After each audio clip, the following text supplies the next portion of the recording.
भारत और अफगानिस्तान ने हर तरह के आतंकवाद के खात्मे का किया आह्वान। प्रत्यर्पण संधि समेत 3 समझौतों पर हस्ताक्षर किए। अफगानिस्तान के राष्ट्रपति अब्दुल गनी ने कहा, पाकिस्तान एक ऐसा मुल्क है जो आतंकवाद को समर्थन देने की अपनी नीति में नहीं कर रहा बदलाव। भारत ने अफगानिस्तान को क्षमता निर्माण, स्वास्थ्य, कृषि और ऊर्जा क्षेत्र में विकास के लिए $1 अरब की अतिरिक्त सहायता देने की पेशकश की। अफगानिस्तान के राष्ट्रपति का द्विपक्षीय सामरिक भागीदारी बढ़ाने के लिए एक कार्यबल गठित करने का सुझाव। नेपाल के प्रधानमंत्री पुष्पकमल दहल प्रचंड आज से भारत की 4 दिन की यात्रा पर। प्रधानमंत्री नरेंद्र मोदी के साथ हाइड्रो पावर परियोजना समेत कई अन्य द्विपक्षीय व्यापार और विकास से जुड़े मुद्दों पर होगी बातचीत।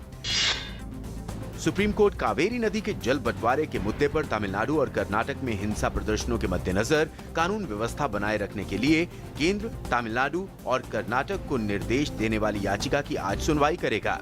इस बीच बेंगलुरु सहित कर्नाटक के अन्य भागों में स्थिति सामान्य हो गई है।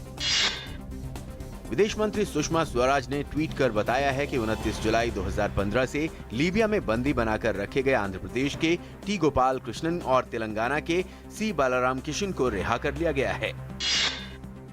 उत्तर प्रदेश के पहले सियासी कुनबे में कलह जारी, मसला सुलझाने में जुटे मुलायम।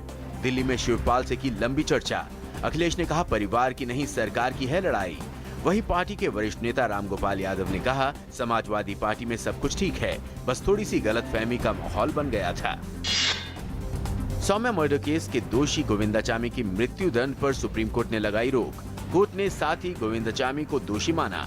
फरवरी 2011 को सौम्या को ट्रेन के नीचे फेंक दिया गया था और ट्रेन से कूदकर हमलावर ने फिर उसके साथ रेप किया था। बिहार में आरजेडी और जेडीयू गठबंधन में पैदा हुआ तनाव। पत्रकार राजदेव रंजन की हत्या के आरोपी शार्पशूटर के साथ बिहार के मंत्री और लालू के बेटे तेज प्रताप की फोटो से मचा बवाल। पत्रकार राजदेव रंजन की हत्या की जांच सीबीआई के हवाले।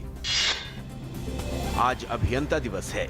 इस अवसर पर प्रधानमंत्री ने सभी अभियंताओं को शुभकामनाएं दी। साथ ही उन्होंने ट्वीट पर अपने संदेश में भारत रत्न एम विश्वेश्वरैया की जयंती पर उन्हें नमन भी किया।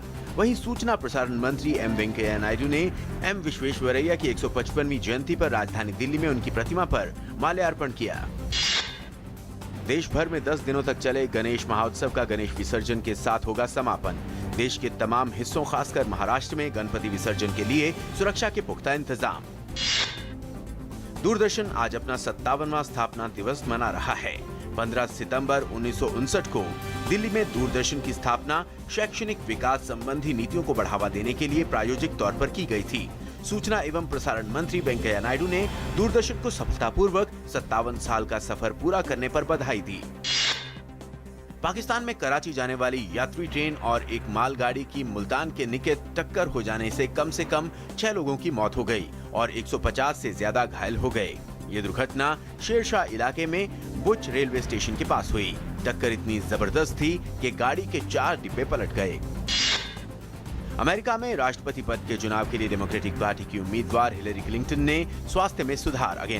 अमेरिका में राष्ट्रपति पद के चुनाव के लिए डेमोक्रेटिक पार्टी की उम्मीदवार हिलेरी क्लिंटन के स्वास्थ्य में सुधार। हिलेरी निमोनिया से पीड़ित हो गई थी, जिस वजह से उन्हें अपना चुनाव प्रचार रोकना पड़ा था।